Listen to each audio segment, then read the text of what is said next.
California Least Terns spend the winter in Central America, and every April they migrate to California for their nesting season.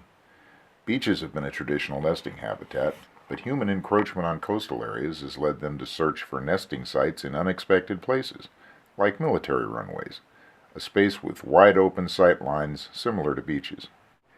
The old runway area of Alameda Point is one of the areas where these endangered birds come to nest.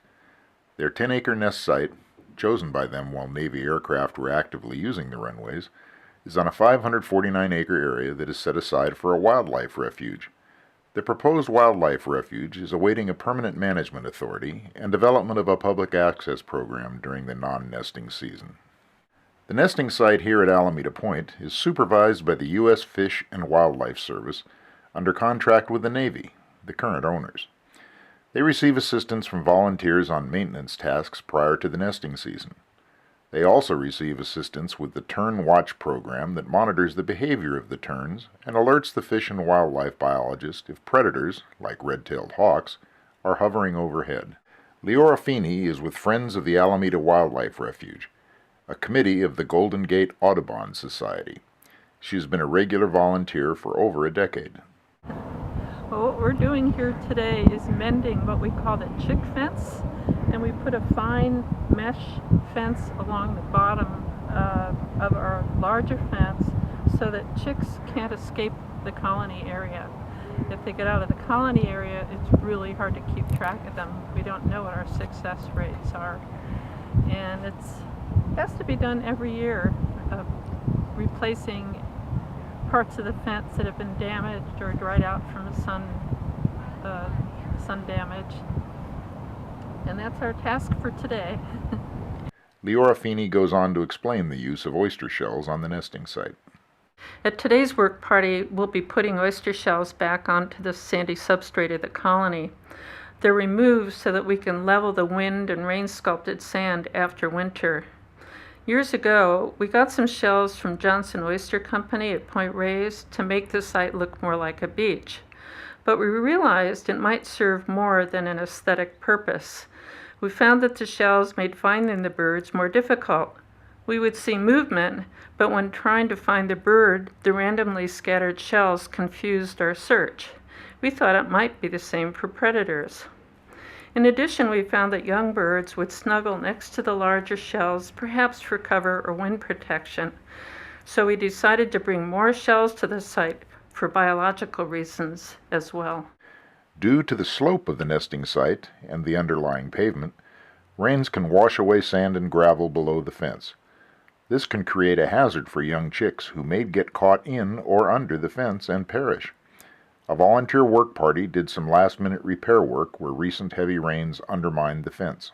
On one of our work parties, we were weeding outside the Least Tern colony on the tarmac, and while removing the weeds, we were bringing up the roots and exposing soil and insects, and at the end of the morning, we saw the rarely seen in urban environments horned larks coming in to feed on the insects exposed by our weeding.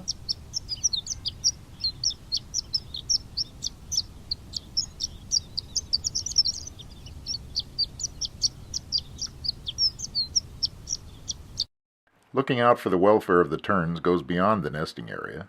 It means surveying the surrounding landscape for predators like the burrowing owl prior to the nesting season. Leora Feeney.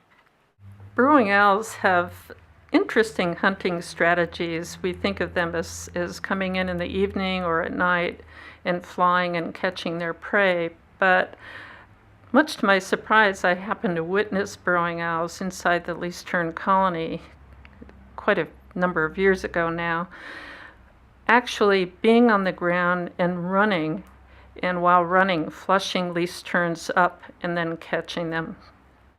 And one burrowing owl or a nesting pair of burrowing owls can wreak havoc for a whole season of Least Tern effort.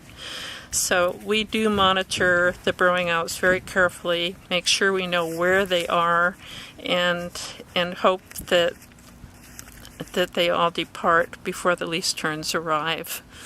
If a burrowing owl should stay through the season and it should prey on Least Terns, there would be a need to relocate that burrowing owl, have a trapping effort. And the Fish and Wildlife Service does its absolute best to do everything without damaging the burrowing owl or its family. A U.S. fish and wildlife biologist explains more about the burrowing owls during last year's bus tour to the nesting site. And we get them here, and they're here in the winter, and then they all magically disappear come March. They go migrate somewhere else. But this particular year, 2006, they decided to set up shop. And they were over by Seaplane Lagoon, as a matter of fact, and they had chicks, and they needed food. The Terns supermarket was right here. So a couple of them are sitting with their backs up. Does that mean that they're Probably sitting on eggs, yeah. So you see that bird that just flapped the wings? Yeah. There's an adult, two adults. Look inside that little egg tray. And look, that adult has a fish, a very small fish. Yeah, there he is. This is their first time.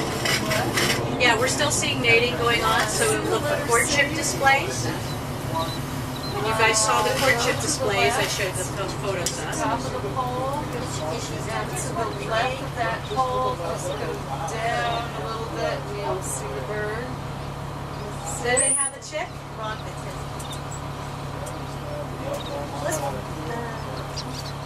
Where the heck's my kid? They have to find that kid. And they're flying around so they can hear that kid when the kid comes running. Here at Alameda Point, the terns often share their nesting site with a few killdeer. Killdeer also lay their eggs directly on the ground, as seen here in April of this year prior to the terns starting their nesting. Killdeer have taken a liking to the old runway pavement where they find it easy to hide among the weeds.